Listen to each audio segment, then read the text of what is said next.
First of all, I'd like to say thank you from the bottom of my heart for your infinite patience and the incredibly light and jovial way you remind us of our truth. And I have studied so many spiritual processes and found so much truth inside of them, but always felt something that didn't feel right. And I've never heard you say anything that didn't feel true to me, that didn't feel helpful, that didn't feel giving. That's a credit to your attraction, and here's what we mean by that.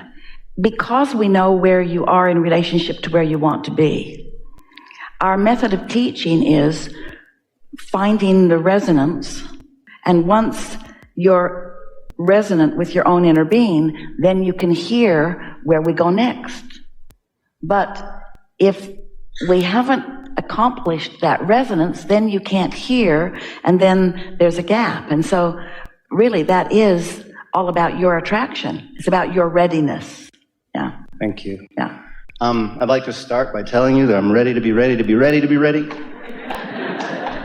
We acknowledge that. And that I've never prepared, I don't think, for anything in my life as much as being here.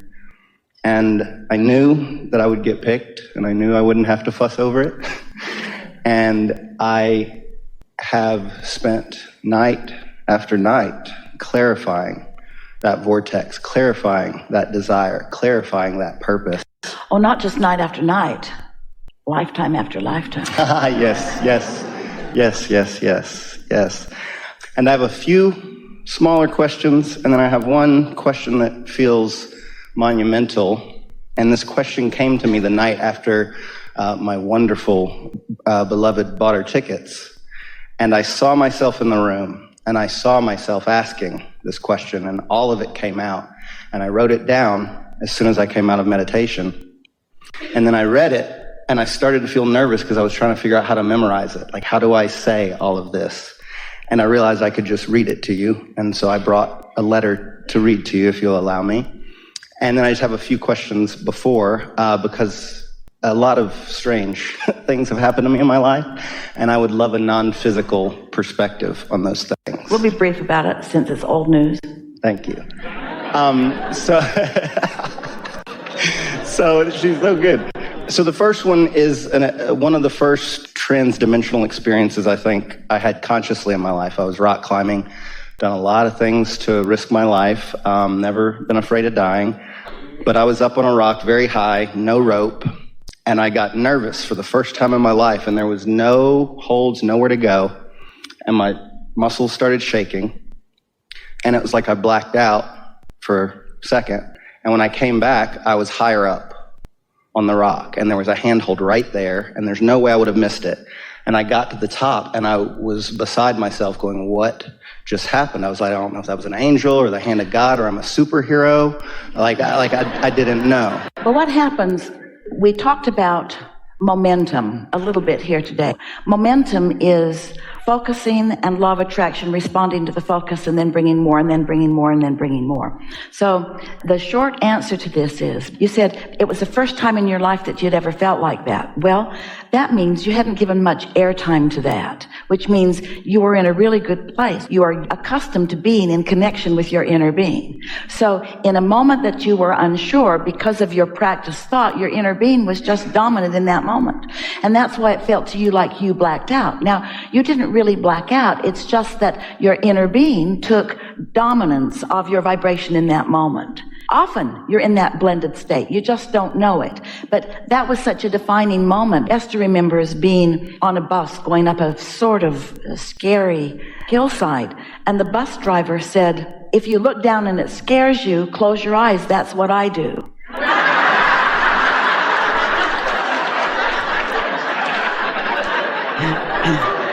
And Esther did not feel reassured. Because your inner being is always there with you, and because you've done that, you see, everything about your physical apparatus is known by your inner being. Every impulse, every muscle movement. And so Does it really feel illogical to you in a moment when you were just beginning to get wavery in your thought that your inner being would dominate so powerfully that your thought could not abide in that vibration? Doesn't it feel logical to you that when it really, really mattered with all that you'd lived and all that you've practiced, that your inner being would be able to dominate when it really matters? Don't you hear stories like this all the time? Yeah, that's what happened. Call it angels if you want to. I felt my inner being protect me a lot, actually. Your inner being doesn't protect you from harm. Your inner being guides you to wanted. Ah, nice. My next question is about a very deep experience that I had in meditation. I have 3 beings, entities, guides, soul friends. I don't know what they are. But in this one experience, I had been to a plant medicine journey and did not get the experience that I had hoped for. And in the process...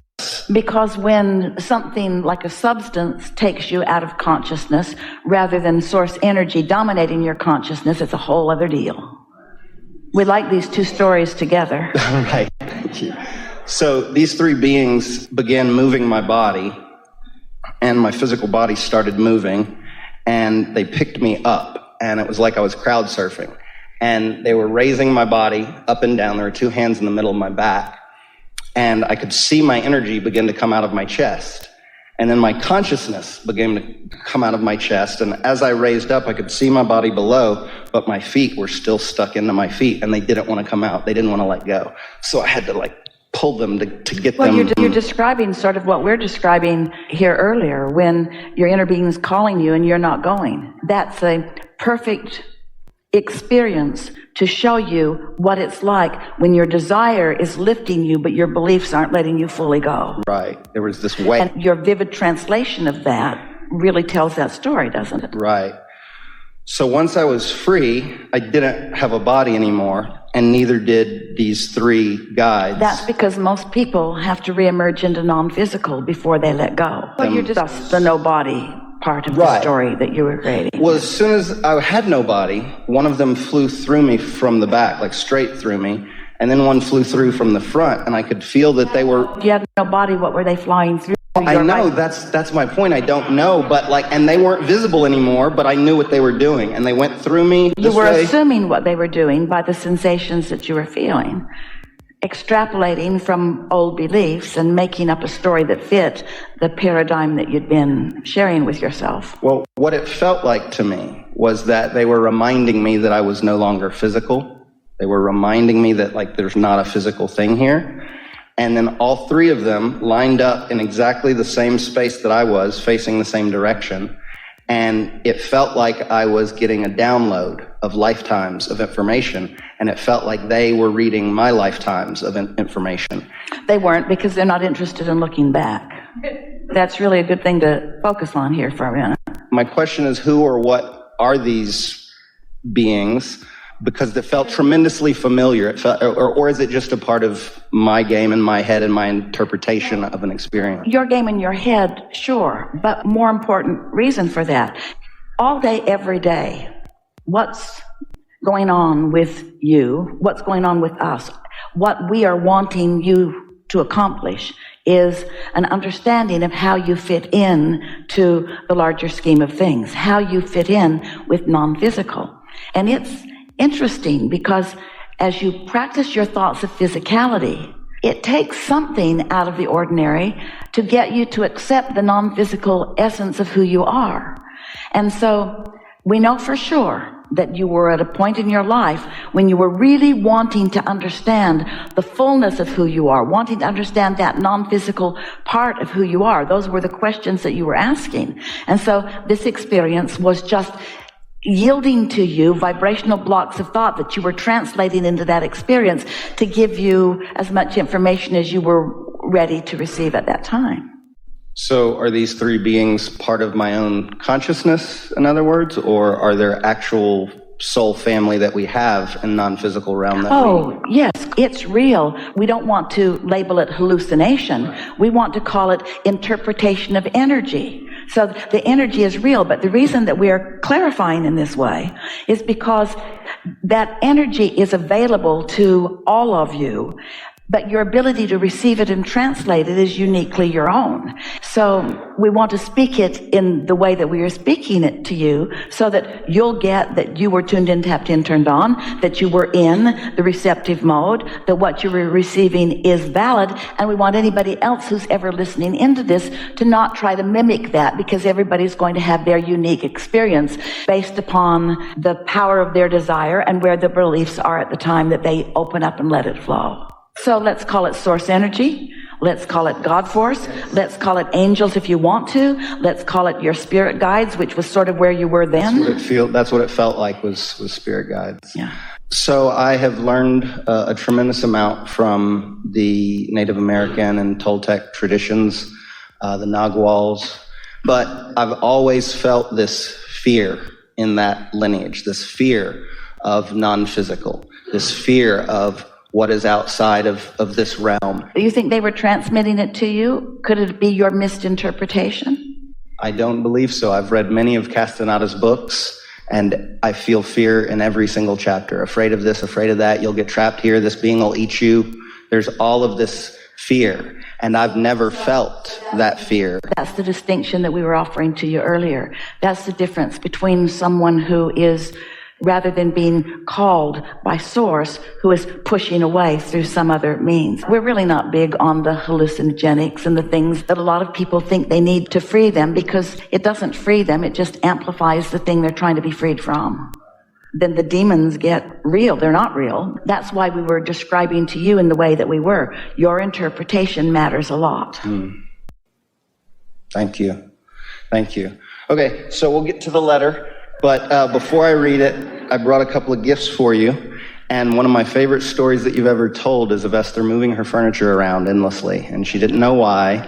And that people came to help her. And the guy was a hip-hop rap guy, and Esther loves rap. She does now. Right. So when you listen to rap through the ears of source, it takes on new meaning. Yes. And especially depending on who you listen to.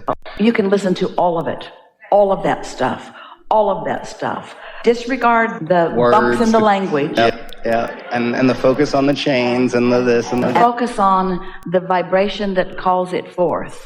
And there's power in all of it.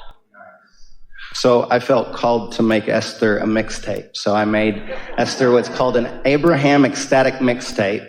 And it's 2 hours of music that I feel that people's souls shouldn't miss. I feel that Esther's soul won't want to miss. And it's got a lot of conscious hip-hop. No rims, no gold chains. And it's on a drive because I don't... Is it all right if we give it to everybody? Yes, ma'am. Please. Oh, please. Abraham ecstatic mix. Goodness. Thank you. Thank you. Yes.